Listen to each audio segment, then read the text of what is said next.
झाले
देवते संत देवते संत देवते संत देवते संत देवते संत देवते संत देवते संत देवते संत निमित्त त्या प्रतिमा निमित्त त्या प्रतिमा निमित्त त्या प्रतिमा निमित्त त्या प्रतिमा निमित्त त्या प्रतिमा निमित्त त्या प्रतिमा देवते संत देवते संत देवते संत देवते संत देवते संत देवते संत देवते संत देवते संत निमित्त त्या प्रतिमा निमित्त त्या प्रतिमा निमित्त त्या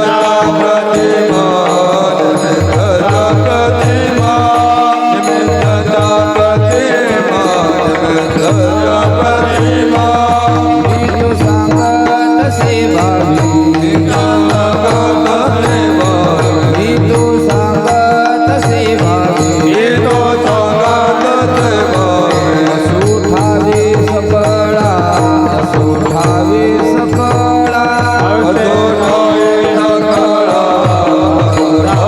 सकळा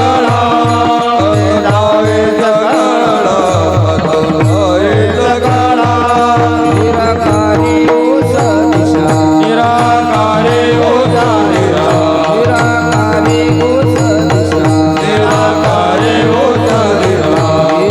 इच्छा पुरत से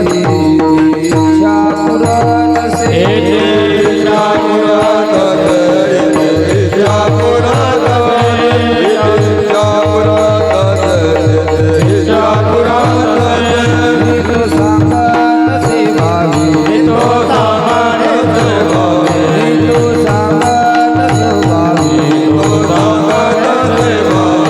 सुठावे सकळा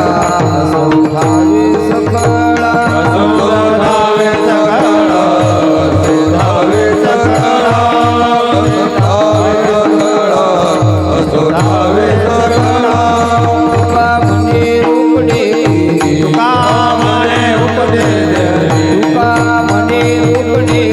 तुका म्हणे उपडे सेविताई ने पोट धाये सेविताई ने पोट धाये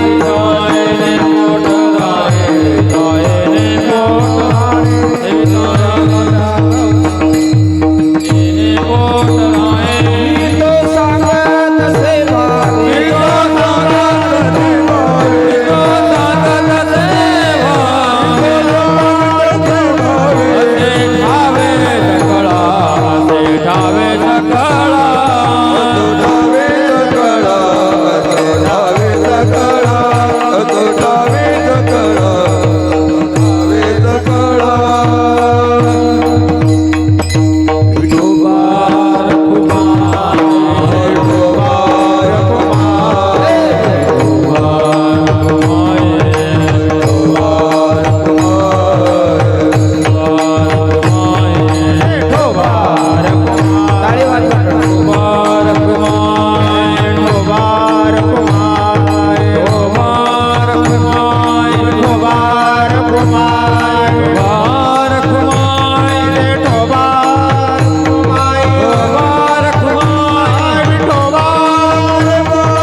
देव ते संत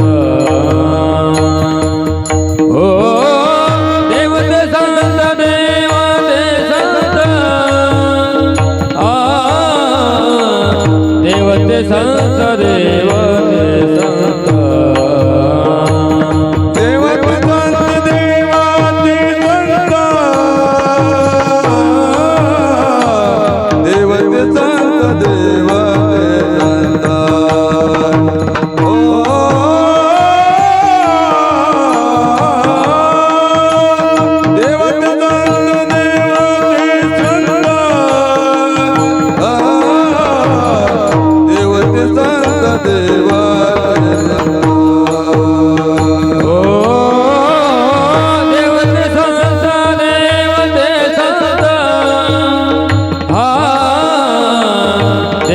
संत देव ते संत आ देव ते संत देव ते संत देव ते संत देव ते संत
संत देवते संत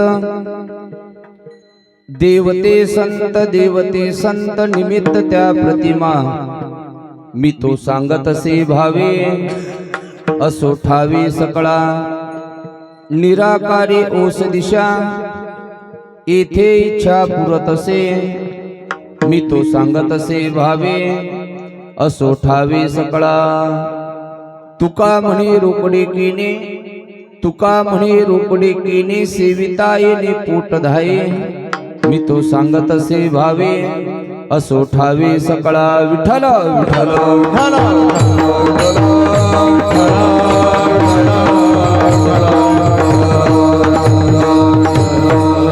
महायोग पीठे तटी भीमरथाम वरम पुंडरीकाय धातु मुनींद्र समागत्य तिष्ठन्तमानंद कंदम परब्रह्मलिंगम भजे पांडुरंगम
पांडुरंगा गुरु प्रथम नमन दुसरे चरण संताचिया त्यांच्या कृपादाने कथेचा विस्तारून बाबाजी सद्गुरुदास तुका नमामि सद्गुरुं शांतम सच्चिदानंद विग्रहम पूर्ण ब्रह्म प्रानंदम विषमानंदे वल्लभम अलंकापुरी रम्य सिंहासनस्थम पदाम्भोज तेजस प्रदीप प्रदेशम विधीन्द्रादिदैवै सदा स्तूयमानं समाधिस्थमूर्तिं भजे ज्ञानदेवं नमो ज्ञानेश्वर नमो ज्ञानेश्वर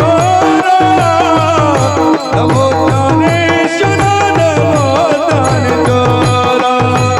नमो ज्ञानेश्वर नमो ज्ञानेश्वर नमो ज्ञानेश्वर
नमो ज्ञानेश्वरा नमो ज्ञानेश्वरा निवृत्ती उदारा सोपान देवा मुक्ताबाई नमो त्रिभुवन पावनी आद्यत्रय जननी देवाची ओम नमो ज्ञानेश्वरा करुणा करा दयाळा तुमचा अनुग्रह लादलो पावन झालो चराचरी मी कला कुसरी काहीच नेने बोलतो वचन अति भाविका एका जनार्दनी तुमचा दास त्याची आस पुरवावी तुमचा अनुग्रह लादलो पावन झालो चराचरी नमो सद्गुरु तुकया ज्ञानदीपा नमो सद्गुरु सच्चिदानंद रूपा नमो सद्गुरु भक्त कल्याण मूर्ती नमो सद्गुरु भास्करा पूर्ण कीर्ती सेवे लागे सेवक झालो तुमच्या लागलो निज चरणा अहो स्वामी तुकया देवा यावरी न करावा भेरू जयांचे किल्या स्मरण होय सकळ विद्यांचे अधिकरण तेचे वंदो श्री चरण श्री गुरूंचे ते नमस्कारोनी आता मस्तक ही पायावरी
देवते संत निमित्त त्या प्रतिमा मी तो सांगत असे भावे असो ठावे सकळा प्रस्तुत कीर्तन रूपी सेवे करता निवडलेला अभंग देहनिवासी श्रीमंत श्री जगद्गुरु तुकोबराय यांचा 4 चरणाचा असून या अभंगाच्या द्वारा जगद्गुरु तुकोबराय देव संताविषयीची एकता प्रतिपादित करताय विठ्ठला विठ्ठला विठ्ठला विठ्ठला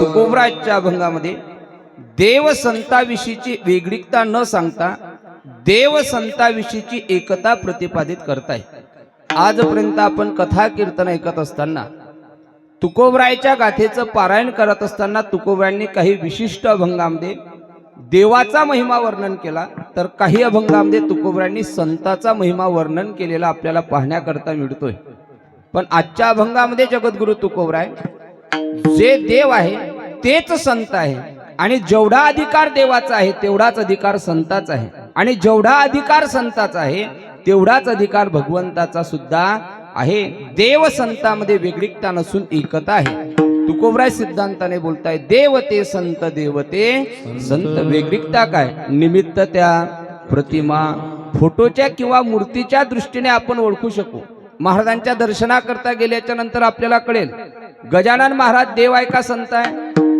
आपण संत म्हणून दर्शन घेतो पंढरपूरला गेल्याच्या नंतर पांडुरंगाच्या मंदिरामध्ये आपण संत म्हणून दर्शन घेत नाही भगवंत म्हणून दर्शन घेतो मग यांना मूर्तीच्या किंवा फोटोच्या दृष्टीने देव संत आपण ओळखू शकतो पण स्वरूपाच्या दृष्टीने जर विचार केला तर देव संताचं स्वरूपतेचं एकता प्रतिपादित आजच्या अभंगामध्ये तुकोबराय करताय तुकोबरायांना विचारलं महाराज देव संत एक तुम्ही का सांगतात तर याची 2 कारणं तुकोबरायांनी सांगितली पहिलं कारण तुकोबराय म्हणतात मी तो सांगत असे भावे माझ्या अंतःकरणामध्ये जेवढा भाव देवाविषयी आहे तेवढाच भाव संताविषयी आहे देव संताविषयीचा भाव समाजाला कळावा याकरता असो ठावे सकळा सर्वसामान्य समाजाला देव संत वेगळे नसून एक आहे कळालं पाहिजे याकरता मी देव संत एकतेचं वचन आजच्या अभंगामध्ये सांगतोय देव संत एक आहे कळाल्याच्या नंतर फल काय मिळेल तुकोबराय म्हणतात ज्या दिवशी तुम्ही देवाला किंवा संताला शरण याल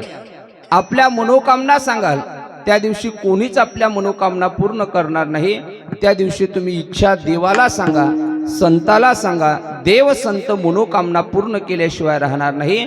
निराकारी ओस दिशा येथे इच्छा पुरतसे. या धर्म मंडपामध्ये समर्थ सद्गुरू गजानन महाराज देवाच्या रूपामध्ये येऊन आपल्या मनोकामना पूर्ण केल्याशिवाय राहणार नाही. पण केव्हा इच्छा पूर्ण करणार? तुकोबरा म्हणतात, तुका म्हणे रोकडे केने सेविता येणे पोटधाये. विठ्ठल विठ्ठल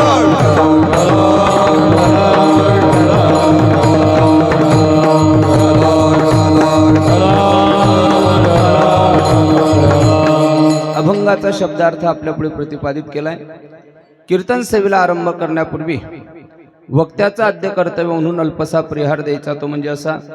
अकारण कारण करुणा उर्णालय जगदाधार रुक्मिणी प्राण संजीवन भगवान श्री पंढरीश पांडुरंग परमात्मेच्या असीम अपार कृपेने विश्वमाऊली श्री संत ज्ञानेश्वर महाराज जगद्गुरु तुकोबरा आदिशक्ती मुक्ताई समर्थ सद्गुरु गजानन महाराज ग्रामदैवतेच्या असीम अपार कृपेने संपन्न होत असणारा समर्थ सद्गुरु गजानन महाराजांच्या प्रगट दिनाच्या निमित्ताने गेल्या 2 वर्षापासून आपण समस्त ग्रामस्थ मंडळी, ढोरपगाववासी, गावातील सप्ताह संयोजक समिती, गावातील टाळकरी माळकरी भाविक भक्त, गावातील सर्व तरुण मंडळीच्या द्वारा समर्थ सद्गुरु गजानन महाराज संस्थान ढोरपगाव यांच्या सर्वांच्या सहकार्याने संपन्न होत असणारा अखंड हरिनाम सप्ताह श्रीमद भागवत कथा या वर्षीचं आपलं सप्ताहाचं 3रं वर्ष आहे. आणि 3ऱ्या वर्षाची 6व्या दिवसाची कीर्तन रूपी सेवा समस्त ग्रामस्थ मंडळींच्या द्वारा आमचे परममित्र श्री हरिभक्तीप्राण आमचे विष्णू भाऊ असतील, आमचे श्री हरिभक्तीप्राण उमेश भाऊ, आमचे संदीप भाऊ यांच्या द्वारा तुम्हा सज्जन श्रोते मायपांच्या दर्शनाचा लाभ मला प्राप्त झाला. गेल्या 2 वर्षापासून ज्यांच्या मुखारविंदातून आपण गोड भगवंताची दिव्य अशी चरित्र कथा श्रवण करत आहात, असे कथा प्रवक्ते आपल्या गावचं भूषण आमचे परममित्र श्री हरिभक्तीप्राण प्रशांतजी महाराज मामलकर ढोरपगावकर महाराजांच्या मुखारविंदातून आपण गोड भगवंताचं दिव्य चरित्र त्या ठिकाणी श्रवण करत आहात. आज कथे कीर्तना करता ज्यांची पक्वादाच्या साथी करता विशेष उपस्थिती आहे असे आमचे श्री भक्तीप्राण प्रल्हाद महाराज बरपगावकर असतील, तसेच त्यांच्या संगती करता आमचे भानुदास काकांचे चिरंजीव सुद्धा या ठिकाणी झांबरे महाराज उपस्थित आहे, त्यांनाही धन्यवाद. माझ्या समोर कीर्तना करता आमचे आदरणीय बडराम बाबा असतील, महाराजांचे चिरंजीव आमचे दुसरे चोपडे बाबा असतील, ज्यांचं यूट्यूब चॅनल आहे आमच्या वावगे काका हे सुद्धा या ठिकाणी उपस्थित आहे. पाठीमागे गायनाच्या 7 संगती करता आपल्या गावामध्ये कुठलाही उत्सव असू द्या, ज्यांचं नेहमी येणं असते असे आमचे श्री भक्तीप्राण आदरणीय दिगंबरजी महाराज महाले आहे. श्री हरिभक्तीप्राण आमचे वसंतजी महाराज तांगडे सुद्धा या ठिकाणी उपस्थित आहे. तसेच त्यांच्या संगतीला आमचे प्रशांत महाराजांचे वडील आमचे बाबा सुद्धा या ठिकाणी उपस्थित आहे. त्यांच्यासोबत श्री हरिभक्तीप्राण परमेश्वर महाराज काळेगाव ते सुद्धा उपस्थित आहे. गावातील सर्व टाळकरी मंडळी, आमचे विनेकरी बाबा, या बाजूने उभे असणारे आमचे हे बालगोपाळ आणि या बाजूने उपस्थित असणाऱ्या आमच्या भगिनी, एकदा या सर्वांकरता टाळी वाजवा. तुम्ही म्हणाल महाराज आम्ही एवढ्या मोठ्या संख्येने टाळकऱ्यांपेक्षा आमची संख्या जास्त आहे, मग टाळी कोणाकरता? जास्त संख्या असणाऱ्या लोकांकरता का कमी संख्या असणाऱ्या लोकांकरता? जास्त संख्या असणाऱ्या लोकांकरता. पण आपण कीर्तनामध्ये टाळ घेऊन उभे नाही आहे, मुली महाराज टाळ घेऊन उभ्या राहिल्या. आपल्या गावच्या नाही, खळदगाव येथून ऑटो रिक्षाने आल्या आणि कीर्तनामध्ये टाळ घेऊन उभे आहे. धन्य माता पिता दयाची. आताच्या पोराला जर अभ्यास, शाळात परीक्षा जवळ आली, 10वी 12वीची परीक्षा आहे म्हटलं तर पोरगा म्हणते आई अगोदर 15 मिनिटं मोबाईल पाहू दे मग अभ्यास करतो. एखाद्या लहान पोराला म्हटलं जेवण कर, पोरग म्हणते आई अगोदर मोबाईल नंतर जेवण. म्हणजे एवढ्या युगामध्ये ह्या मुली जर 2 तास कीर्तनामध्ये उभ्या राहत असतील तर खऱ्या अर्थाने यांचंही भाग्य आहे आणि यांच्या आई वडिलाचं सुद्धा परम भाग्य आहे. धन्य माता पिता दयाची. चाणक्य बोलताय, साधू संत बोलताय, एखादा पारमार्थिक मुलगा जर निघला तर आपल्या 21 कुळाचा उद्धार करेल, पण एखादी सात्विक वृत्तीची कन्या जर जन्माला आली तर दोन्ही कुळ, वडिलाकडले 21 कुळ, सासरचे 21 कुळ, अशा 42 कुळाचा उद्धार केल्याशिवाय राहणार नाही. म्हणून मुली उपस्थित आहे. म्हणून यांच्याही चरणावरती नतमस्तक. संसृष्टीमाले दादा, तुम्ही देवरूप श्रोते मंडळी, सकाळचे अन्नदाते, संध्याकाळचे अन्नदाते, उद्याचे अन्नदाते, सगळ्यांच्या चरणावरती नतमस्तक होतो. आणि संकल्पित वेळेमध्ये यथामथी यथा अवकाश जसं काही अभंग आरती चिंतन करता येईल, समर्थ सद्गुरू गजानन महाराज बुद्धी देतील तसं अभंग आरती चिंतन करण्याचा प्रयत्न करूया. विठ्ठल विठ्ठल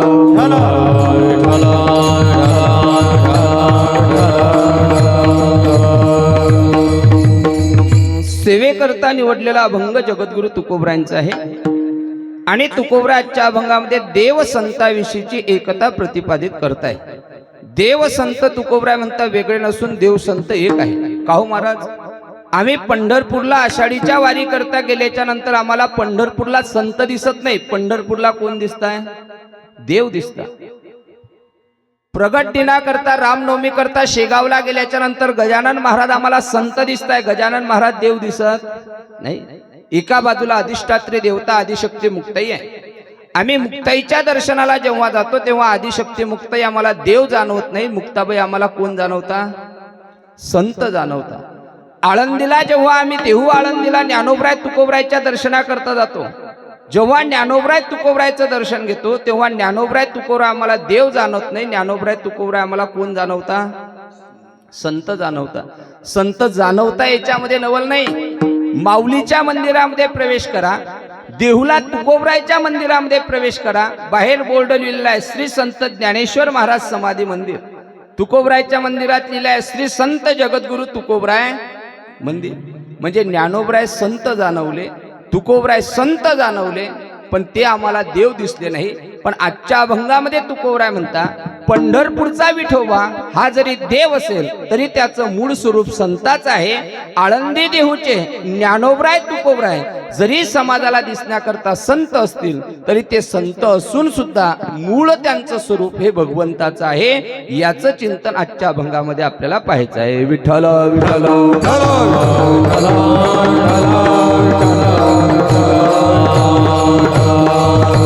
आपण अवताराच्या दृष्टीने बघा महाराज, या मृत्यूलोकामध्ये आपण महाराजांच्या मुखारविंदातून कथा श्रवण केली.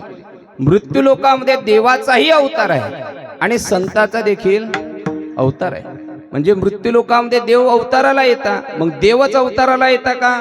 आपण रामनवमीला चरित्र ऐकतो, कृष्ण कथेमध्ये चरित्र ऐकतो, आम्हासाठी अवतार मत्स्य कुर्मादी शुकर. देवाचा काय आहे?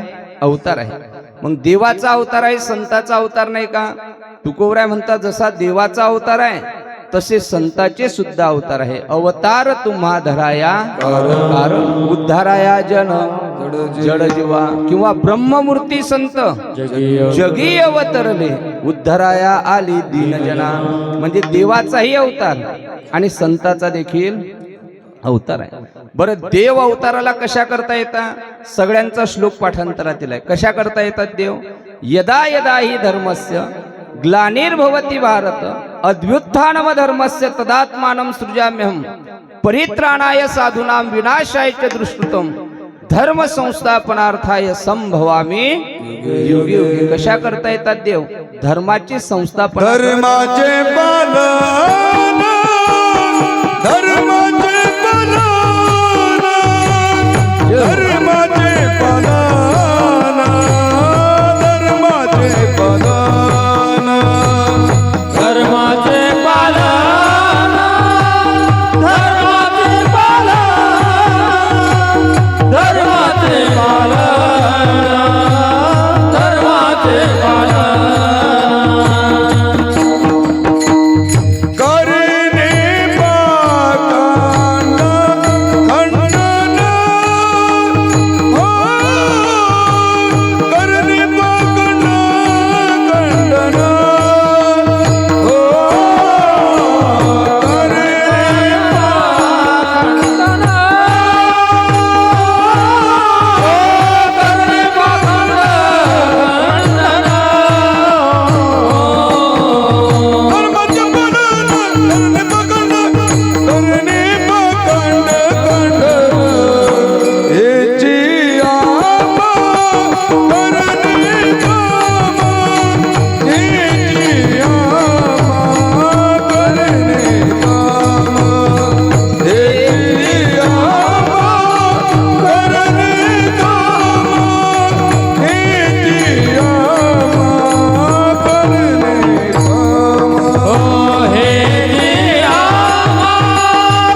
देव कशा करता येतात?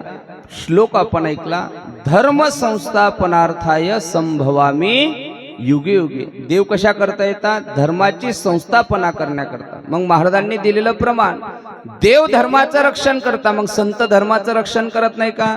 संतही धर्माचं रक्षण करतात. तुकोबरायांचं महाराजांनी दिलेलं प्रमाण, धर्माचे पालन करणे पाखंड खंडन. तुकोबराय म्हणता, हेची आम्हा करणे काम आणि बीज वाढवावे नाम. म्हणजे देवही धर्माचं रक्षण करता, संतही धर्माचं रक्षण करता. म्हणजे दोघांमध्ये काय आली? एकता आली. बरं, दोघांचं सामर्थ्य काय आहे? भगवद्गीता वाचत असताना, ज्ञानेश्वरीचं पारायण करत असताना आपण श्लोक म्हणत असतो, मुकम करोती वाचालम पंगुम लंघयते गिरीम.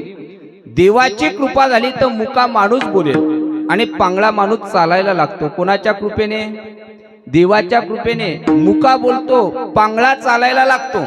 मग महाराज, देवाची कृपा झाली तर मुका माणूसच बोलेल, पण आमच्या संताची जर कृपा झाली तर मुका माणूस नाही, संताच्या कृपेने मुका पशु सुद्धा त्या ठिकाणी बोलतो. म्हैसी पुत्रामुखी बोलावणे श्रुती, किंवा अनेक प्रमाण देता येतील. रेड्यामुखी वेद बोलविला आणि गर्व तुझ्यांचा हरविला. म्हणजे देवाच्या कृपेने मुका माणूस बोलतोय आणि संताची कृपा झाली तर मुका पशु बोलतोय. दोघांमध्ये काय आहे? एकता आहे. कोणी म्हणेल, महाराज, एखाद्या दृष्टांत आणि एखाद्या सिद्धांतासह देव संताची एकता कशी आहे ते तरी सांगा. कळण्याकरता एक उदाहरण तुम्हाला सांगतो. देवाचं सामर्थ्य एवढं आहे, देवाची कृपा जर एखाद्या व्यक्तीवरती झाली तर देवाच्या कृपेने एखादा व्यक्ती जिवंत नंदीच्या काशेतून दूध काढू शकते. आणि संताची जर कृपा झाली तर पाषाण रूपी नंदीच्या काशेतून सुद्धा दूध काढता येते. कळण्याकरता देव संताची एकता ऐका. जेव्हा भगवान गोपाल कृष्ण परमात्मा गोकुळामध्ये असता, आपली बासरी वाजवता आणि त्या बासरीचा परिणाम गोकुळामध्ये राहणाऱ्या संबंध गवळणीवरती होतो. गवळणीवरती परिणाम झाल्याच्या नंतर काय परिणाम होतो? देवाच्या बासरीचा परिणाम माणसावर झाला, याच्यामध्ये नवल नाही. सध्या आपल्याकडे बिबट्या फिरून लागला. बिबट्या पाहला की माणसाला भीती वाटते. शेतामध्ये असणारे जनावर आपण शेतात ठेवले नाही, घरी आणले, गोठ्यात बांधले, पण देवाची बासरी ऐकली आणि गाय आणि वाघ एका ठिकाणी चारा खायला लागले. गायी व्याघ्र एके ठाई एका ठिकाणी आले. देवाच्या बासरीचा परिणाम. पती पत्नी महाराज संध्याकाळच्या वेळेला जेवणाकरता बसलेले होते. पतिदेवाने सांगितलं, अगं, केलेली भाजी मला आवडत नाही, काहीतरी चवी करता लोणचं दे. पत्नीने लोणच्याची भरणी वरती ठेवलेली होती, लोणच्याची भरणी खाली ठेवली. लोणचं वाढलं पतिदेवाला आणि भरणी पुन्हा वरती ठेवावी, तेवढ्यात त्या गवळणीच्या कानावर देवाची बासरी आली. मग भरणी वरती ठेवण्याकरता गेली तर भरणी बाजूला ठेवली. तिची एक 6 महिन्याची मुलगी होती, मुलगी उचलली वरती शिंक्यावरती. कशाचा परिणाम? भुलविले भुलविले हो भुलविले भुलविले भुलविले विलनादे भुलविले भुलविले भुलविले विलनादे वेणू वाजविला गोविंदे वेणू वाजविला गोविंदे भुलविले भुलविले भुलविले भुलविले हो भुलविले भुलविले भुलविले विलनादे भुलविले भुलविले भुलविले विलनादे वेणू वाजविला गोविंदे वेणू वाजविला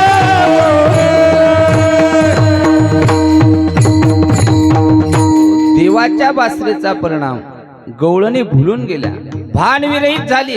भरणी ठेवली नाही, मुलगी ठेवली. हिच्या समोर अनेक प्रमाण पाहता येतील. एक गवळण संध्याकाळच्या वेळेला गाईचं दूध काढण्याकरता निघाली होती. आता गावरान गाय म्हटली, दूध काढायचं म्हटलं तर गाय दान मांडता खेपी दूध देत नाही. गाईचं दूध काढायचं म्हटलं म्हणजे अगोदर गाईचं वासरू सोडावं लागते, पान्हा फुटू द्यावं लागते, तेव्हा गाय काय देते? दूध देते. त्या गवळणीने गाईचं वासरू सोडलं. पाना फोडण्याकरता हातामध्ये दुधाचं भांडं घेतलं, पण गाईचं वासरू सोडल्याच्या नंतर गाईचं वासराने बासरी ऐकली आणि ते गाईचं वासरू गाईच्या काशेला गेलं नाही, गाईचं वासरू गेलं म्हशीच्या काशेला. बरं, आता गायही दूध देते, म्हैसही दूध देते, मग वासरू काशेला गाईच्या जाव का म्हशीच्या जाव? पण या गवळणीच्या हातामध्ये दुधाचं भांड होतं. हिनं दूध काढण्याकरता गाईजवळ न जाता म्हशीच्या जवळ जावं ना वासराच्या माग. हिने गायही सोडली, म्हैसही सोडली आणि दूध काढण्याकरता गेली. बैल का दूध निछाडो गई दिवानी बनी, मै दिवानी बनी, मुरली के नाद दिवानी बनी. बैलाचं दूध काढण्याकरता गेली. आणि ऐका, देवाच्या बासरीचा परिणाम, देवाची कृपा, त्या गवळणीने जिवंत नंदीच्या काशीतून काय काढलं? दूध नंदीचे काढिले, दूध नंदीचे काढिले, दूध नंदीचे काढिले, दूध नंदीचे काढिले, दूध नंदीचे काढिले. येडेश्वराचे पूजिले, येडेश्वराचे पूजिले, दूध नंदीचे काढिले, दूध नंदीचे काढिले, दूध नंदीचे काढिले, येडेश्वराचे पूजिले, दूध नंदीचे काढिले, येडेश्वराचे पूजिले, येडेश्वराचे पूजिले, दूध नंदीचे काढिले, दूध नंदीचे काढिले. देवाच्या कृपेने गवळणीने नंदीच्या काशीतून दूध काढलं आणि आमच्या तुकोबरांनी इलेश्वर नावाच्या भगवंताच्या समोर असणारा नंदी, त्या नंदीच्या काशीतून काय काढलं? दूध काढलं. इलेश्वरा ते पूजले आणि दूध नंदीचे काढले. चरित्र आहे का महाराजांनी दिलेलं प्रमाण. जेव्हा फाल्गुन वद्य द्वितीयेला तुकोबराय वैकुंठाकरता निघून गेले आणि तुकोबरायच्या देहू गावापासून 2 किलोमीटर अंतरावरती एलवाडी नावाचं गाव आहे. कोणी जर देहूला गेलं असेल तर भंडाऱ्या डोंगरावर जात असताना एलवाडी नावाचं गाव लागते. त्या गावात तुकोबरायची मुलगी दिली होती. तुकोबरायच्या मुलीचं नाव आहे भागीरथी. भागीरथीला कळालं तुकोबराय वैकुंठाला निघून गेले. वडील न सांगता निघून गेले. वडिलाची माझी भेट झाली नाही म्हणून मुलीच्या अंतःकरणामध्ये आई वडिलाविषयी प्रेम होतं. पोरगी रडायला लागली, आक्रोश करते. भागीरथी करी धावा, बाबा गेले कोण्या गावा. माझे बाबा कोणत्या गावाला गेले, आता परत येणार नाही.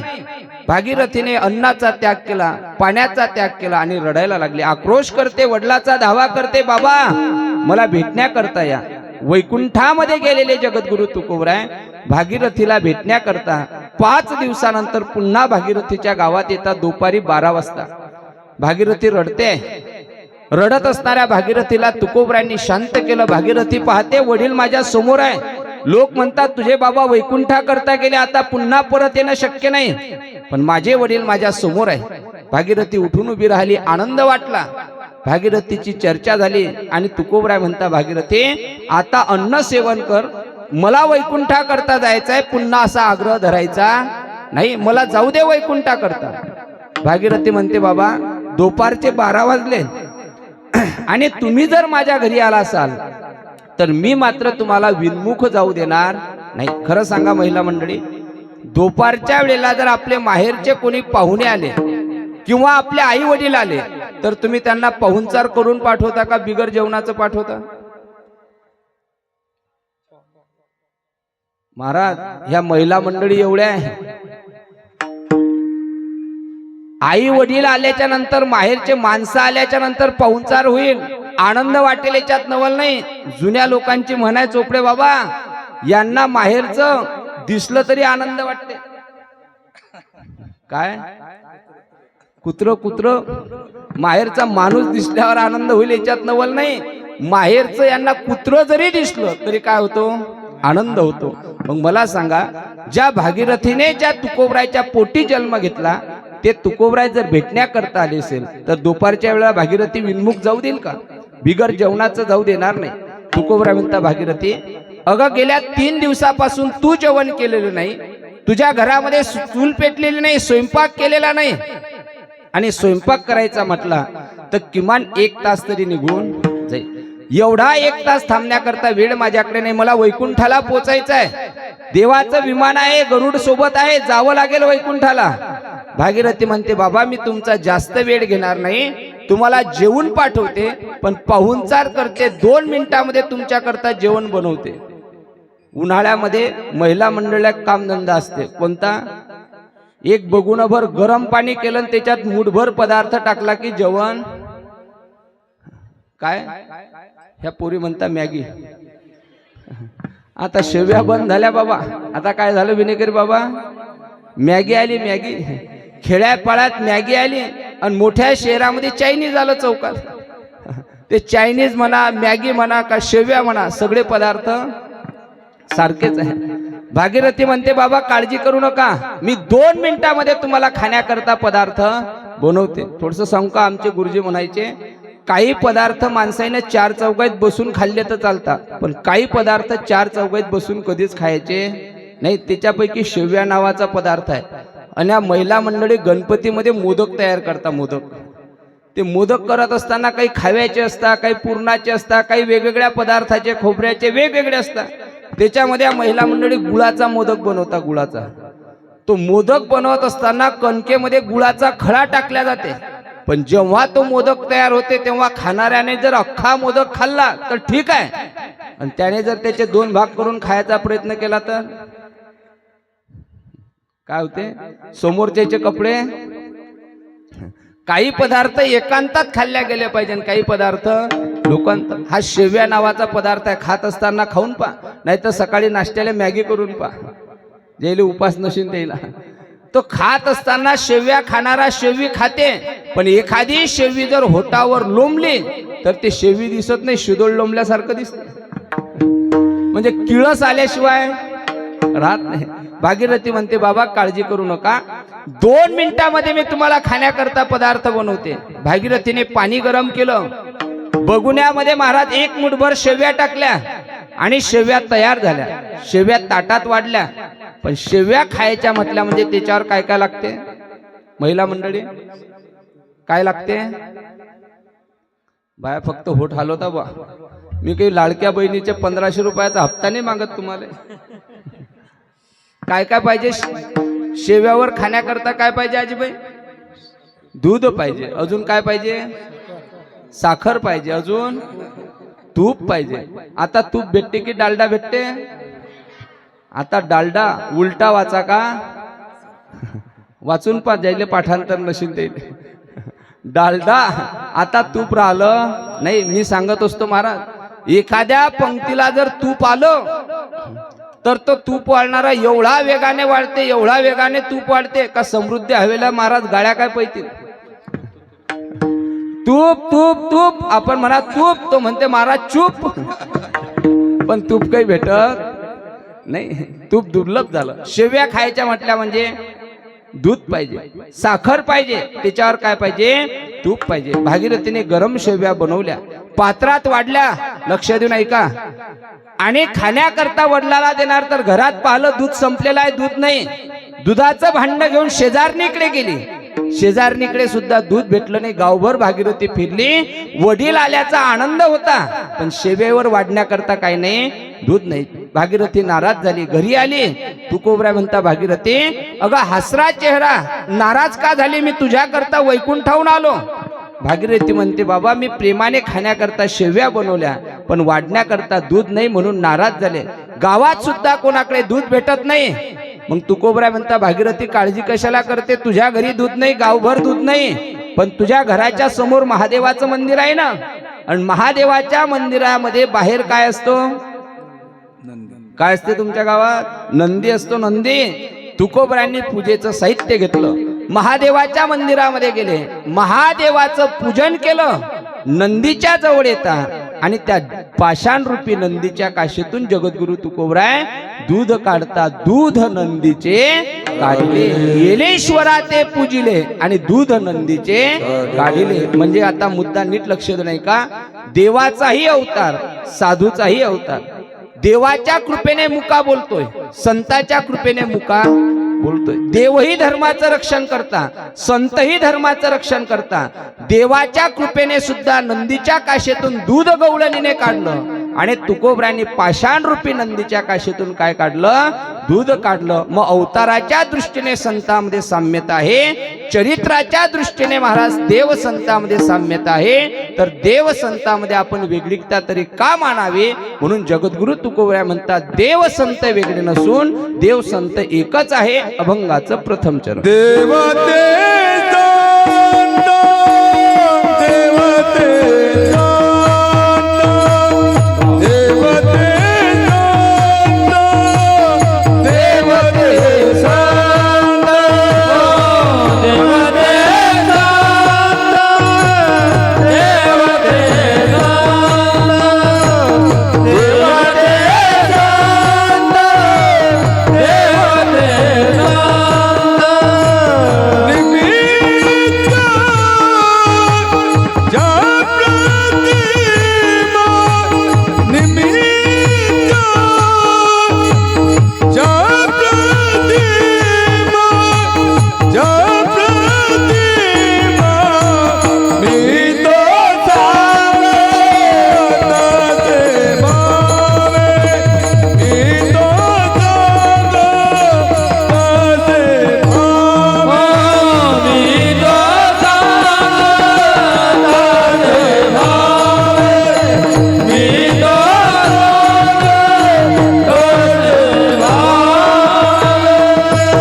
देवते संतांमध्ये वेगळीकता नसून तुकोबरा म्हणता एकता आहे.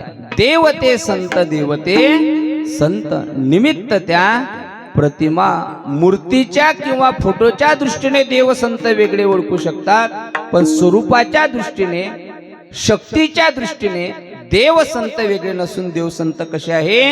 एकच आहे. देवते संत, देवते संत कळण्याकरता सांगू का? आपण मी बोलून गेलो, पंढरपूरला विठोबाच्या दर्शनाकरता आपण जातो देव म्हणून, आणि शेगावला गजानन महाराजांच्या दर्शनाकरता जातो संत म्हणून. पण ऐका, आपण पंढरपूरला जात असताना देवाला देव म्हणून पाहतो, म्हणून तो आपल्याला देव म्हणूनच दर्शन देते, आणि शेगावला संत म्हणून दर्शनाकरता येतो, म्हणून गजानन महाराज आपल्याला संत म्हणूनच दर्शन देतात. पण एखाद्या दिवशी जर आपण गजानन महाराजांकडे देव म्हणून गेलो तर गजानन महाराज आपल्याला देव रूपामध्ये सुद्धा दर्शन दिल्याशिवाय राहणार नाही. कळण्याकरता प्रमाण देतो, अगोदर देवाचं आणि नंतर संताचं. देव भक्ताकरता भक्त सुद्धा झाल्याशिवाय राहत नाही. आपण हरिपाठामध्ये म्हणतो ना, माझ्या विठोबाचा कैसा प्रेम भाव, आपणची देव होय गुरु. म्हणजे देव आहे, पण गुरु म्हणजे संत झाल्याशिवाय राहत नाही. आता वारकरी संप्रदायाचे संत आहेत महाराज निवृत्ती ज्ञानदेव सोपान मुक्ताबाई. त्र्यंबकेश्वरला असणारे निवृत्तीनाथ देव आहे का संत आहे? संत आहे. आळंदीला असणारे ज्ञानोबराय संत आहे. सासवडला असणारे सोपान काका संत आहे. मुक्ताई नगरला असणारे आदिशक्ती संत आहे. पैठणला असणारे नाथ बाबा संत आहे. देऊला असणारे तुकोबराय संत आहे. पण ऐका, या संताचं वाङ्मय वाचा, संताचं चरित्र ऐका. हे संत फक्त संत नसून हे संत सुद्धा कोण आहे? भगवंत आहे. संत जनाबाईचा एक अभंग आहे. त्र्यंबकेश्वरला असणारे निवृत्तीनाथ हे संत नाही तर भगवान महाविष्णूचा काय अवतार? महाविष्णूचा अवतार, महाविष्णूचा अवतार, महाविष्णूचा अवतार, महाविष्णूचा अवतार. स्वामी माझा ज्ञानेश्वर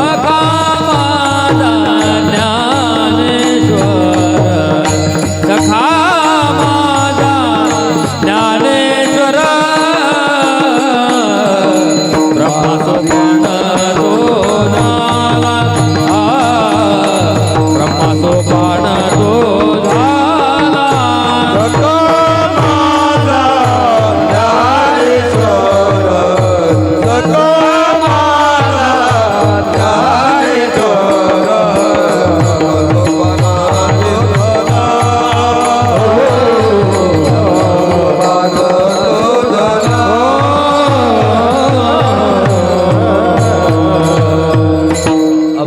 सुरुवात आहे. सदाशिवाचा अवतार स्वामी निवृत्ती दातार. सदाशिव म्हणजे भगवान शिवाचा अवतार कोण आहे? निवृत्तीनाथ. संत आहे पण असायला कोण आहे? सदाशिवाचा अवतार स्वामी निवृत्तीदातार. आळंदीचे ज्ञानोबराय संत आहे पण संत जनाबाई म्हणता महाविष्णूचा अवतार सखा माझा ज्ञानेश्वर. सासवडचे सोपान काका ब्रह्म सोपान तो झाला. आणि मुक्ताई आदिशक्ती मुक्ता बाई दासी जनी लागे बाई. बरं कळण्याकरता वारकरी संप्रदायाचे पाईक संत आहे. मंदिर बांधायचं म्हटलं म्हणजे 3 अवस्थेमध्ये असते. पहिला पाया, खांब आणि कळस. वारकरी संप्रदाय पायात कोण आहे? ज्ञानोबराय महाविष्णूचा अवतार. वारकरी संप्रदाय रूपी इमारतीचा पाया खांब दिला भागवत. भागवत कोणी दिलं संप्रदायाला? एकनाथ महाराजांनी. मग एकनाथ महाराज पैठणचे देव आहे का संत आहे? पैठणचे एकनाथ महाराज आपल्याला दिसायला संत आहे पण नाथांचं चरित्र आहे का? भानुदासाची कुडी महाविष्णूचा अवतार. भानदास महाराजांच्या कुळामध्ये विष्णू परमात्म्याचा अवतार झाला. वारकरी संप्रदायाचा कलश जगद्गुरु तुकोबराय. तुकोबराय दिसायला असायला संत दिसताय पण रामेश्वर शास्त्री बोलत असताना म्हणताय बाबा म्हणे रामेश्वर भट्ट तेजा. म्हणे रामेश्वर भट्ट तेजा.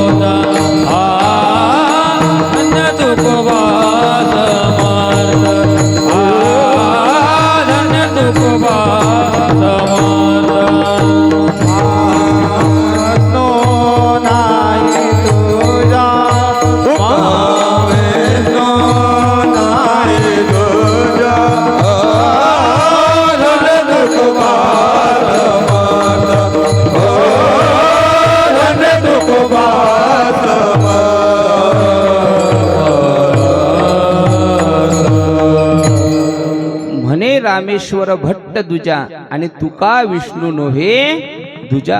तुकोबराय आणि विष्णू परमात्मा वेगळे नसून दोघांचं सामर्थ्य एकच आहे. बरं तुकोबरायांची आरती म्हणत असताना सुद्धा आपण हेच म्हणतो ना, तुकिता तुलनेसी ब्रह्म तुकासे आले म्हणून रामेश्वरी चरणी मस्तक ठेवले. बरं ज्ञानोबरायची आरती म्हणत असताना हीच गंमत आहे. आपण ज्ञानोबरायच्या मूर्तीचा फोटोची आरती ओवाळतो आणि आरती ओवाळत असताना ज्ञानोबरायला संत म्हणून नाही देव म्हणून ओवाळतो. आरतीमध्ये प्रमाण आहे. अवतार पांडुरंगा नाव ठेविले ज्ञानी. म्हणजे अवतार कोणाचा मानला? देवाचा, पांडुरंगाचा. आणि आरती ओवाळतो संताची. म्हणजे ज्ञानोबराय विष्णूचा अवतार, नाथ महाराज विष्णूचा अवतार, तुकोबराय विष्णू परमात्म्याचा अवतार. आणि आता शेवटचा मुद्दा, ज्या गजानन महाराजांचा प्रगट दिन आपण साजरा करतो ते गजानन महाराज सुद्धा देवाचा मनाभासे गजानन हा. मनाभासे गजानन हा. खरा अवतार देवाचा. वा. खरा अवतार देवाचा. मनाभासे गजानन हा. मनाभासे गजानन हा.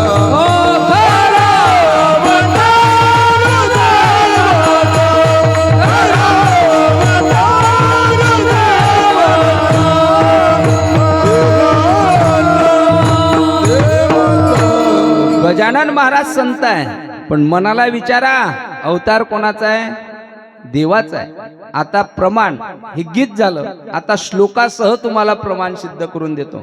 आपण प्रशांत महाराजांच्या मुखारविंदातून भागवत कथा श्रवण करत आहात आणि श्रीमद भागवतातला पहिला श्लोक आहे महाराज व्यासांनी लिहिलेला आहे. कृष्ण परमात्म्याची कथा का ऐकावी, कृष्ण परमात्म्याला नमन का करावं, तर श्रीमद भागवतातला पहिला श्लोक ऐका. सच्चिदानंद रूपाय विश्वोत्पत्त्यादी हेतवे तापत्रय विनाशाय श्रीकृष्णाय वयम नमः.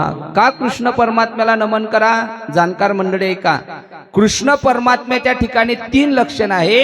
सत चित आनंद. सच्चिदानंद रूपाय कृष्ण परमात्मा सत स्वरूप आहे, चित स्वरूप आहे आणि आनंद स्वरूप आहे. म्हणून कृष्ण परमात्म्याची कथा ऐकावी. मग कृष्ण परमात्मा सच्चित आनंद स्वरूप आहे. मग गजानन महाराज सच्चित आनंद स्वरूप नाहीत का? महाराजांच्या आरतीची सुरुवात आहे, जे जे सच्चिद स्वरूपा स्वामी गणराया. म्हणजे कृष्ण परमात्मा ही सच्चिदानंद घन आहे आणि गजानन महाराज सुद्धा सच्चिदानंद घन आहे. घन करुणेच्या हसत मुखाने शेगाविया तरी बळतो, शेगाविया तरी बळतो. कधी होनी दुःख जानक भक्तांना भेटून येतो, भक्तांना भेटून येतो. गण गण गणात बोले, गण गण गणात बोले. करुणी लावा अंगारा, सामर्थ्याने गजाननाच्या, सामर्थ्याने गजाननाच्या. संकट जाये माघारा, गण गण गणात बोले, गण गण गणात बोले, गण गण गणात बोले.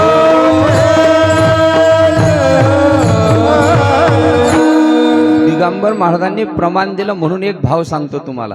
महाराजांनी दिलेलं भजन सगळ्यांच्या पाठांतरातील आहे. सामर्थ्याने गजाननाच्या, संकट जाई माघारा. पुढे बोला, संकट जाई माघारा. म्हणजे गजानन महाराजांचं गणगण गणात बोते भजन म्हटलं तर आपल्यावर येणारं संकट काय होते? पळून जाते. मग गजानन महाराजांच्या नामचिंतनाने संकट पळून जाते. देवाच्या नावाने जात नाही का? नामाच्या चिंतने 12 वाटा पडते विघ्ने. अजून समोर भाव सांगू काय? देवाच्या नावाने काळ घाबरतो आणि संताच्या नावाने सुद्धा काळ घाबरतो. सोमवारच्या अभंगामध्ये एक अभंग आहे, दड दड दड दड दुडू दुडू दुडू दुडू पळ सुटला कळी काळा बापुडिया रे. शिवजीचं नाव ऐकल्यानंतर काळ पळून जातो आणि संताचं नाव ऐकल्यानंतर सुद्धा तुकाराम तुकाराम तुकाराम तुकाराम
देवाच्याही नावाने संकट जाते, काळ घाबरतो आणि संताच्या नावाने सुद्धा काळ काय होतो? घाबरतो. या करता देवते संत देवते संत. गजानन महाराजांच्या आरतीतला एक देव गजानन महाराज कसे होता एक सिद्धांत तुम्हाला पटवून देतो. आणि आपण महाराज पंढरपूरला देव म्हणून पाहतो आणि शेगावला संत म्हणून पाहतो. काय झालं? एक गजानन महाराजांचा भक्त होता. चरित्र आपल्याला सगळ्यांना माहिती आहे, फक्त कथा माहिती आहे की नाही लक्षात देण्याकरता सिद्धांत सांगतो. काही वारकरी पंढरपूरच्या दिशेने गजानन महाराजांच्या सोबत पंढरपूरला गेले. आषाढी एकादशीला पोहोचले. दशमीच्या दिवशी चंद्रभागेचं स्नान केलं, पंढरपूरची प्रदक्षिणा केली एका वारकऱ्याला दशमीच्या दिवशी रात्री आणि एकादशीच्या पहाटे अंगाला ताप आला. ताप आल्यामुळे महिनाभर पायी चालून शरीर थकून गेलं. ताप आला एकादशीच्या दिवशी. आषाढी एकादशीला पंढरपुरामध्ये राहून चंद्रभागेचं स्नानही नाही, पांडुरंगाचं दर्शनही नाही. सगळे वारकरी पांडुरंगाच्या दर्शनाकरता निघून गेले. वारकऱ्यांनी पांडुरंगाचं दर्शन घेऊन दुपारी परत आले. तो वारकरी झोपलेला होता आपल्या बिछाईतवर. सगळे वारकरी आले आणि बोलायला लागता, बाबा अरे महिनाभर विदर्भातून पंढरपूर पर्यंत पायी चालत आला आणि आषाढी एकादशीला पंढरपुरामध्ये येऊन जर तुला देवाचं दर्शन होत नसेल तर वारीला येऊन तरी काय उपयोग. वारकरी हिणू लागले. शेजारी गजानन महाराज बसलेले होते. त्या भक्तांनी वारकऱ्यांनी गजानन महाराजांकडे हात जोडले आणि सांगितले, महाराज आज आषाढी एकादशीच्या पर्व काळावरती मला जर पांडुरंगाचं दर्शन झालं नाही तर माझं पंढरपूरला येऊन उपयोग तरी काय. मला आज या ठिकाणी पांडुरंगाच्या रूपामध्ये दर्शन पाहिजे. महाराज म्हणतात, जा मग पंढरपुरामध्ये आहे, जा देवाच्या दर्शनाकरता. आपण पंढरपूरला हेच कथा कुठली आहे सांगतो. पंढरपूरला गोपालकृष्णाचं मंदिर आहे. पश्चिम दारातून बाहेर आल्याच्या नंतर त्या ठिकाणी कुकाजी पाटलाचा वाडा म्हणून आहे. त्या ठिकाणी समर्थ सद्गुरू गजानन महाराजांनी दर्शन आपल्या भक्ताकरता दिलेलं आहे. त्या वारकऱ्याचं नाव आहे बापूना काळे. काय नाव होत त्याचं? बापूना काळे नावाचा वारकरी भक्त. सांगता गजानन महाराज जा देवाच्या दर्शनाकरता. सांगितलं, महाराज अंगामध्ये तेवढं सामर्थ्य नाही, शरीर व्याधीने पिडल्या गेलेलं आहे, देवापर्यंत जाऊ शकत नाही, पण मला आज तुमच्यामध्ये पांडुरंगाच्या रूपामध्ये तुमचं दर्शन मला करायचं आहे. गजानन महाराजांच्या समोर त्या बापूना काळे नावाच्या भक्ताने हात जोडले आणि संत असणारे गजानन महाराज त्या भक्ताकरता समचरण करता विटेवरती हात ठेवता. जसे कमरेवर हात आहे तसे देवाने कमरेवर हात ठेवले, समचरण केले आणि संत असणारे गजानन महाराज बापूना काळे नावाच्या भक्ताकरता काय झाले? पांडुरंग झाले. आपण आरती म्हणतो ना, करविले भक्ता लागे विठ्ठल दर्शन. म्हणजे गजानन महाराज संत आहे, पण भक्ताच्या इच्छा पूर्ण करण्याकरता देव सुद्धा झाल्याशिवाय राहत नाही. म्हणून तुकोबराय म्हणतात, देव ते संत, देव ते संत निमित्त त्या प्रतिमा. मग देव संत वेगळे नसून एकच आहे हे कळण्याकरता तुकोबरायांनी दोन भाव अभंगाच्या दुसऱ्या चरणात सांगितले.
देव संत एक आहे का सांगतात तुकोबराय? तर तुकोबरायांनी दोन कारण दुसऱ्या चरणात सांगितले. पहिलं कारण, मी तो सांगत असे भावे आणि असो ठावे सकळा. पहिला मुद्दा आहे का, देव कळायचा असेल तर भाव महत्वाचा आहे आणि संत कळायचे असतील तरी भाव महत्वाचा आहे. आपण जर संतांना संत म्हणून पाहिलं, दर्शन गजानन महाराजांचं दररोज घेतलं, पण दर्शन घेत असताना अंतःकरणामध्ये जर भाव नसेल तर दर्शन घेऊन सुद्धा आपल्याला गजानन महाराज देव आहे का संत आहे आयुष्यभर कळणार नाही. पण मनामध्ये जर शुद्ध भाव असेल आणि आपण जर त्यांचं दर्शन घेतलं तर गजानन महाराज आपल्याला संतही दिसतील आणि देव सुद्धा दिसल्याशिवाय राहणार नाही. कळण्याकरता एक उदाहरण सांगतो. आपण शेगावला दर्शनाकरता सर्व मंडळी गेलेला आहात. त्या समाधी मंदिरामध्ये गाभाऱ्यामध्ये प्रवेश करत असताना एक बोर्ड लिहिलेला आहे बघा. कोणी वाचला असेल तर लक्षात येईल. संत गजानन महाराज गेले आहे असं नाही आहे. तुम्ही त्यांचं चिंतन करा, ध्यान करा, मनन करा आणि प्रचिती घ्या. गजानन महाराजांचा साक्षात्कार दर्शन घडल्याशिवाय आहे ना तिथं बोर्ड लिहिलेला. म्हणजे ज्ञानोबराय तुकोबराय गेलेत नाही. तुम्ही विश्वास ठेवा, चरणावरती नतमस्तक व्हा, भाव अंतःकरणामध्ये निर्माण करा. देव आणि संत दर्शन दिल्याशिवाय राहणार नाही. देव कळायचं असेल तर भाव महत्वाचा आहे. संत कळायचे असतील तर भाव महत्वाचा आहे. आपण हरिपाठामध्ये म्हणतो ना, देव कळायचा असेल तर भावाशिवाय कळत नाही. हरिपाठातला अभंग आहे, भाव बळे आकडे रवी नाकडे. आणि नाथ महाराजांनी हरिपाठाची सुरुवातच केलेली आहे, आवडीने भावे हरिनाम दिसी, तुझी चिंता त्यासे सर्व आहे. आणि संत कडून घ्यायचे असतील, दर्शन घ्यायचं असेल तर कसं घ्या? तुकोबरायांचं प्रमाण, संतापायी माथा ठेविता, संतापायी माथा ठेविता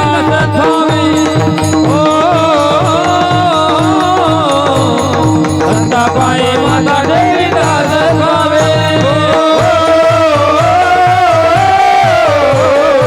संतापायी माथा ठेविता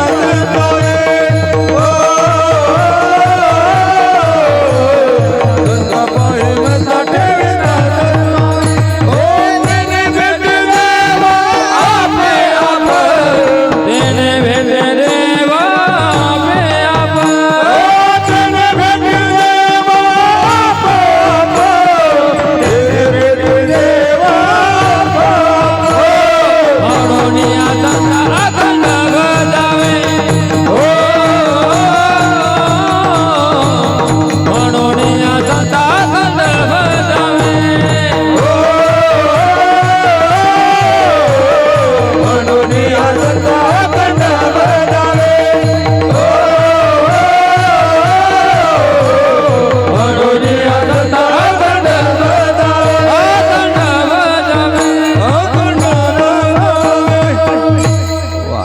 संतापायी माथा ठेविता सद्भावे, तिने भेटी देव आपे आप. आता अभंगाचं दुसरं चरण आहे का? तुकोबराय म्हणतात, देव आणि संत एकच आहे, निमित्त त्या प्रतिमा एक आहे, कळतील केव्हा? मी तो सांगत असे भावे, भावनेने कळतील. असो ठावे सकळा, देव संत वेगळं नसून एकच आहे, हे सगळ्या समाजाला कळालं पाहिजे. याकरता अट्टहासाने मी सांगतो, देव ते संत, देव ते संत, देव संत वेगळी नाही, एकच आहे. पण महाराज देव संत एक आहे कळाल्याच्या नंतर आम्हाला फायदा काय होईल ते तर सांगा.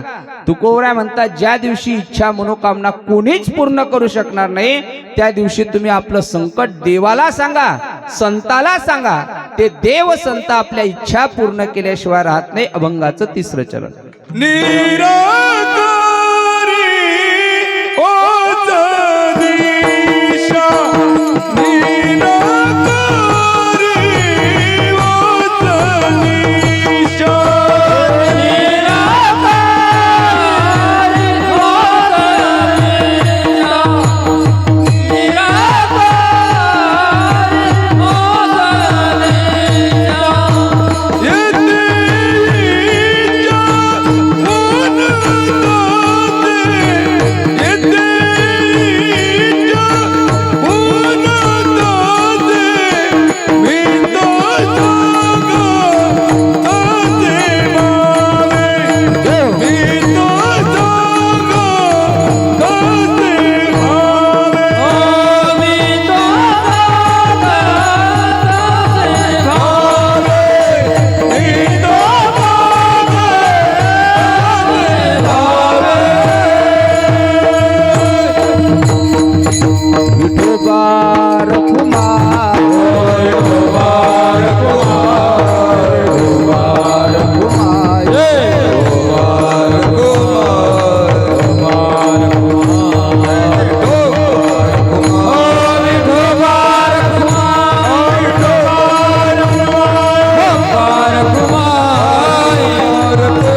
तिसऱ्या चरणामध्ये तुकोबराय बोलताय, निराकारी ओस दिशा इथे इच्छा पुरत असे.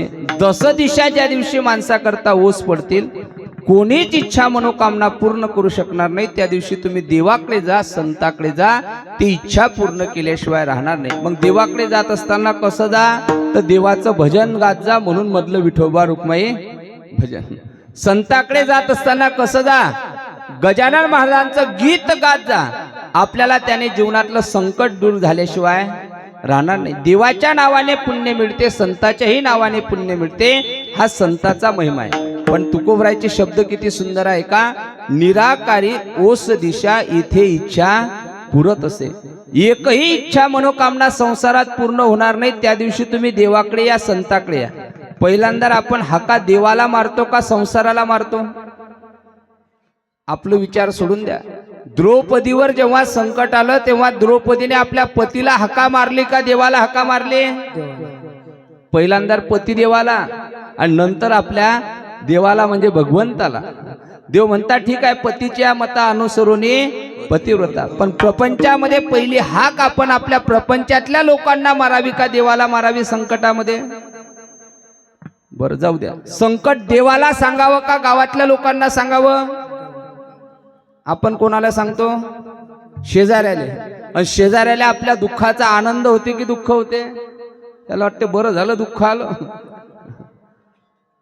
दुःख सांगायचं असेल तर देवाला सांगा, संताला सांगा.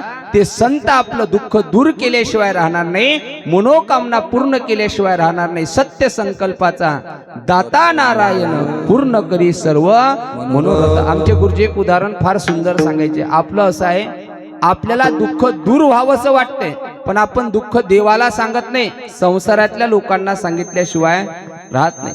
संसाराची आसक्ती एवढी अंतःकरणामध्ये धारण झाली, एवढी धारण झाली का गोड असणारं देवाचं नाव आपल्याला गोड लागत नाही, आणि दुःखरूपी असणारा संसार स्वीकारल्याशिवाय राहत नाही. आमचे श्री गुरु विठ्ठल बाबा आम्हाला एक उदाहरण सांगायचे. हा समोर गुळ आहे. आता उन्हाळा जवळजवळ तापत आला. हा गुळ आता वेगळा खाण्याकरता आहे, पण हाच वाटीमध्ये गुळ जर पावसाळ्यात श्रावण महिन्यात खाण्याकरता दिला तर गुळ कसा होते? विरघळतो. बरोबर आहे. एखादा त्या गुळामध्ये मुंगळा येते गुळ खाण्याकरता, मग तो मुंगळा तुम्ही घरामध्ये सुद्धा अनुभव घेऊन पहा. त्या गुळातला मुंगळा जर बाहेर काढण्याकरता गेले तर तो मुंगळा बाहेर जाते का? काय होते मावशी? एकाचे दोन होतात. काय मुंगळे? तो त्या गुळाशी एवढा आसक्त असतो, एवढा आसक्त होतो का तो त्याच्यातून दोन तुकडे त्याचे होता. पण गुळाची आशा सोडत कोण? अजून तुम्ही त्या वाटीतल्या गुळातच आहे मला वाटते. त्या कोरोनामध्ये काय झालं, लाख लाख 2-2 लाख पगार असणारे लोक मुंबई पुण्यात होते बाबा. ते लोक घरी आले आणि घरच्याने फोन बंद करून ठेवले, म्हणे भाऊ आमच्या गावात यूज नाही देत, तू तिकडेच राह. कुठे? लाख लाख पगार असणारे वावरात राहिले, ढोराईच्या गोठ्यात. किती लाख लाख पगार असणारे. आणि ज्या वक्ती ते 14 दिवस निघून गेले त्या वक्ती त्याचे शब्द होते, महाराज डबल आयुष्यात या गावात येणार नाही, तुम्हाला मदत करणार नाही, अमुक नाही ढमुक नाही. आता आणि या सप्त्यातच जर एखाद्याला म्हटलं तुला टाळ वाजवता येत नाही, घंटाभर विना घे, मग बोलणं नाही आलं का तुमच्या लक्षात? घरी आपल्याला बाई म्हणते की नाही, महाराज तुम्हाला काही, मी खाली येऊन बोलू का? घरी बाया काय म्हणतात आपल्याला, तुम्हाला काही, मली काही गोष्टी समजत नाही बाबा. लहानपणी मायबाप म्हणता बाबू तुले काही, लग्न झाल्यावर बाई म्हणते तुम्हाला काही, आणि म्हातारा झाल्यावर पोरं म्हणता बाबा तुम्हाला काही. मग माणसाले समजते तरी कधी?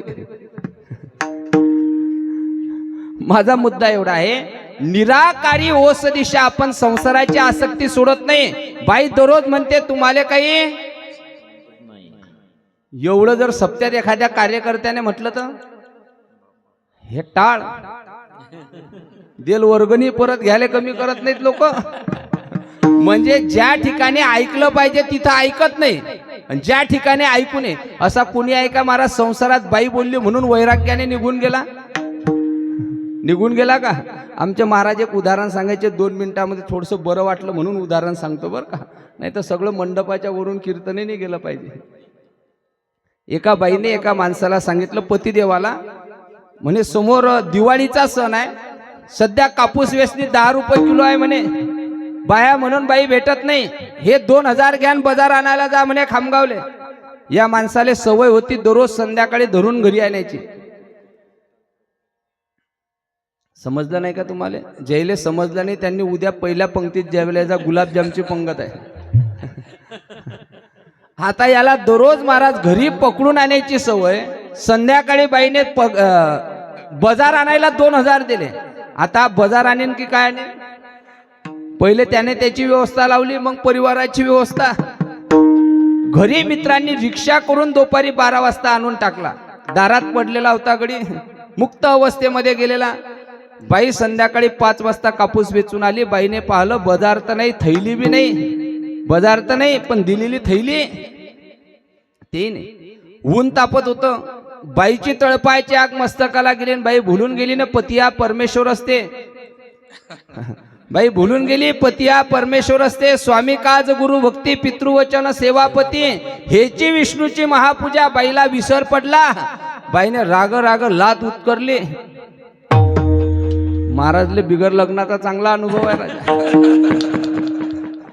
लात उचलली मारली ना महाराज. कोण? मुक्त अवस्थेमध्ये असणाऱ्या पतीला. आणि हा तटकून उठून उभा राहिला. कोण मारली? हा कोण मारली पायाले उभा नाही राहिला. यायला माहित होतं अख्ख्या गावात आपल्याला कोणाची मारायची हिंमत नाही, एक सोडून. नाही आलं का तुमच्या लक्षात? मग हा ताटकन उभा काऊन राहिला? याने पाहिलं हेच मारू शकते, पण हिनं मारलं कोण पाहिलं का? मला सांगा, माणूस मोटरसायकलून जेव्हा पडते तेव्हा त्याला किती लागलं हे माणूस पाहते का आपण पडलो हे कोणी पाहिलं त्याच्याकरता उठून उभं राहते? तो अगोदर आपल्याला किती लागलं शरीराकडे पाहत नाही, अगोदर चहूबाजूने मान फिरवते. कोणी पाहिलं का? हा उठून उभा राहिला, कोणी पाहिलं का बायकोनं मारलं तर? हा उठून उभा राहते. तर शेजारी नवरा बायकोचे भांडणं झाले, शेजारी आले नाही असं कोणी शेजारी आहे का? शेजारी पाहण्या करतात. याने पाहिलं माणसासारखा माणूस म्हणे गळ्या, आणि बाईने मारलं. ते काय मारलं? लात, कमरात, भर चौकात, दारात. घरचा करता माणूस म्हणे मी. त्याच्यापेक्षा या संसारात राहिल्यापेक्षा न राहिलेलं बरं. ताव ताव ताव ताव निघून गेला. म्हणे जीवाचं बरं वाईट करीन. ढोरपगावच्या सप्त्यात जाऊन राहील. ढोरपगावचा झाला की काळेगावच्या सप्त्यात राहीन. आयुष्य तिकडे काढीन, पण डबल काही या घरात येणार नाही. ताव ताव ताव ताव माणूस निघला. शेजारच्या बाया आल्या. त्या बाईला समजून सांगू लागल्या, म्हणे बाई तू पतिदेवाला रागाच्या भरात मारलं. पती हा देवासारखा असते, रागानं निघून जाईल, जीवाचं बरं वाईट करेल, जाय त्याला माफी माग, चुकलं म्हणा माझं. ते बाई सुद्धा त्याचीच पत्नी होती. म्हणे ताई जाऊ द्या, दिवसभर जनावर कुठेही चरायला गेलं तरी संध्याकाळी. हे चांगलं पाठ आहे राजा तुमचं. बाईने आवरलं नाही महाराज, जाऊ दिला. हाय गडी ताव ताव ताव ताव गेला. आणि रात्री बरोबर 10 वाजेला 5 मिनिटं कमी होते त्या वक्ती हा म्हणे आपण इकडे बुलढाण्याच्या बोथा मार्गे घाटात जाऊ म्हणे, इकडे नाही थांबू म्हणे. आता ताव ताव बुलढाण्याच्या बोथा घाटातून जात असताना 10 वाजेला 5 मिनिटं कमी असताना याच्या पायाला ठोकर लागली महाराज. रस्त्याने चालताना काय लागली? ठोकर लागली. हा म्हणे आता आपल्याला तर जीवाचं बरं वाईटच करायचं आहे, आयुष्य संपवायचंच आहे. आणि आयुष्य संपवत असताना काहीतरी परोपकार करा. रस्त्यामध्ये असणारा दगड तरी बाजूला उचलून टाका. जायचंच आहे ना आपल्याला कुठंतरी, शरीर संपवायचंच आहे, पण परोपकार करून जाऊ. म्हणून याले ज्या दगडाची ठोकर लागली तो दगड त्याने उचलून बाजूला टाकण्याकरता गेला. पण याने दगडाला हात लावला तर तो दगड याले चोपडा दिसला. हा नगड्या एवढा चोपडा दगड तर कधी आपण आयुष्यात पाहिला नाही. हा त्या दगडाच्या जवळ गेला. याने पाहिला हा दगड नाही म्हणे, हा हंडा आहे, हंडा. हा त्याच्या जवळ वाकून पाहते तर हंड्याला महाराज काहीतरी बुचळ बांधलं होतं. याने ते बुचळ उघडून पाहिलं आणि आतमध्ये डोकावून पाहिलं तर त्या हंड्यामध्ये पिवळा माल होता. काय भाव आहे मावशी सध्या आजचा? आणि हंडा भरून होता, हंडा भरून.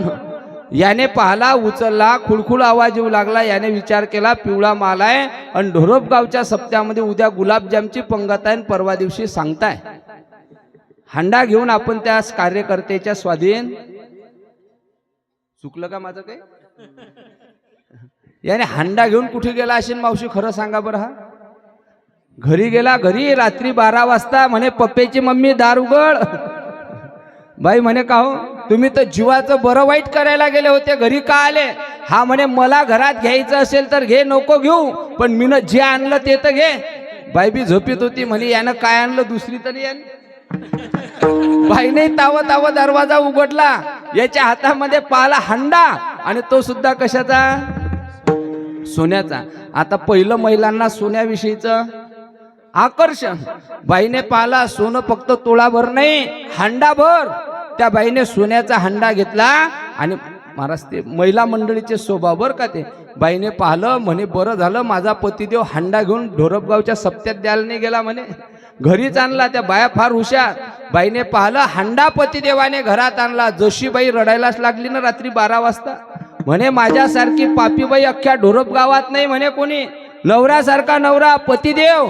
मी लात मारली, मरी ज्या लाथेनं पतिदेवाला मारलं त्या लाथेला पॅरिलिस झाला पाहिजे, अर्धांग वायू झाला पाहिजे, किडे पडले पाहिजे, माझं तंगळं मुडलं पाहिजे, आणि गालात मारायला सुरुवात केली, रडायला लागली बाई. ह्या महिला कधी रडतील कशा रडतील काहीच सांगता येत नाही. रडू लागली, आणि रडता रडता रडता बाई म्हणते हे पहा तुम्हाला दररोज 2 वेळा 4 वेळा चहा प्यायची सवय आहे, संध्याकाळी बाशी भाकर चालत नाही, गरम गरम तव्यावरली भाकर पाहिजे, 4 वेळा चहा पाहिजे, तोही दुधाचा नाही बिगर दुधाचा पाहिजे. बाईने महाराज बसण्याकरता बास टाकली, गादी टाकली, गादीवर गालीचा टाकला, बसण्याकरता गुस्ती दिली, आणि उस्ती देता देता बाई म्हणते का हो तुम्हाला कशाची भाजी करू सांगा जेवायला. किती वाजता? रात्री 12 वाजता. हा म्हणे अगं मला बसण्याकरता बास टाकल्यापेक्षा, बाजीवर गादी टाकल्यापेक्षा, गालीच्या उशी टाकल्यापेक्षा एक काम कर, तू एवढी स्तुती माझी कशामुळे करून राहिली? मीनं काय आणला? हंडा आणला म्हणून. म्हणे हंडा मीनं आणला नाही, हा हंडा भेटला याला कारण काय आहे? हंडा भेटला याला कारण तुझ्या पायाचा प्रसाद आहे म्हणे. नाही आला का लक्षात? एक काम कर, बसण्याकरता मला बाज गादी गालीच्या टाकल्यापेक्षा दारात चाल पुन्हा, मी पुन्हा झोपतो, तू ताव ताव ये. आता पुढचं मीच सांगू का? आता किती वेळा परत लाता मारल्या म्हणजे डबल हंडा भेटीन मावशी? महाराज म्हणता पावला हा देह कागदटाळी नाही, एकदा गेलेला शरीर पुन्हा त्या ठिकाणी भेटू शकत नाही. तसं एकदा मिळाला नर शरीर भगवंताच्या किंवा संताला शरण जाण्याकरता स्वीकारा. एकदा तुम्ही देवाला शरण द्या, संताला शरण द्या, आपल्या मनोकामना पूर्ण केल्याशिवाय राहणार नाही. सत्य संकल्पाचा दाता नारायण पूर्ण करी सर्व मनोरथ, नामा म्हणे केशी राजा केला नेम चालवी माझा. पण केव्हा इच्छा पूर्ण करतील? तुकोबरा अभंगाच्या शेवटच्या तुका मन रोकड गे, तुका मन रोकड गे, तुका मन रोकड गे, तुका मन रोकड गे. देविकाय रे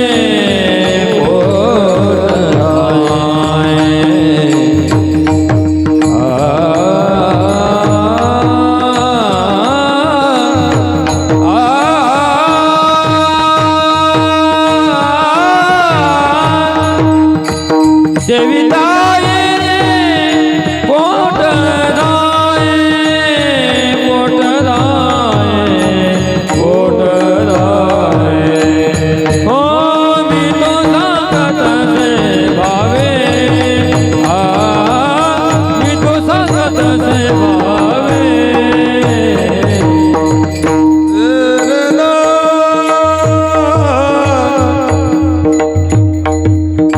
सेविताय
गणगणात टाळी वाजवा. बोलते गणगणात बोलते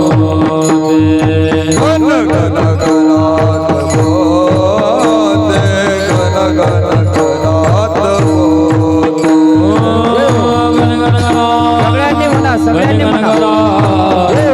गणगणात बोलते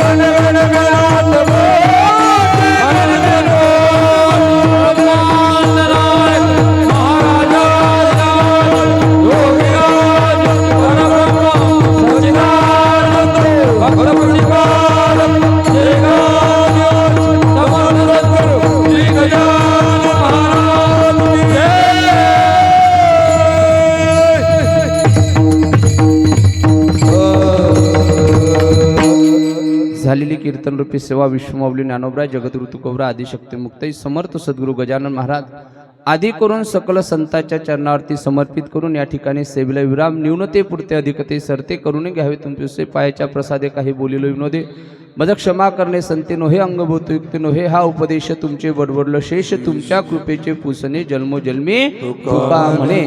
या ठिकाणी प्रशांत महाराजांच्या मुखारविंदातून आपण भगवंताचं दिव्य चरित्र श्रवण करत आहात. गायनाचार्य मृदंगाचार्य परिसरातील उपस्थित सर्व टाळकरी महाराज मंडळी आज कीर्तनाकरता खळदगावून येथून आलेले आहेत सर्व मुली यांनाही धन्यवाद.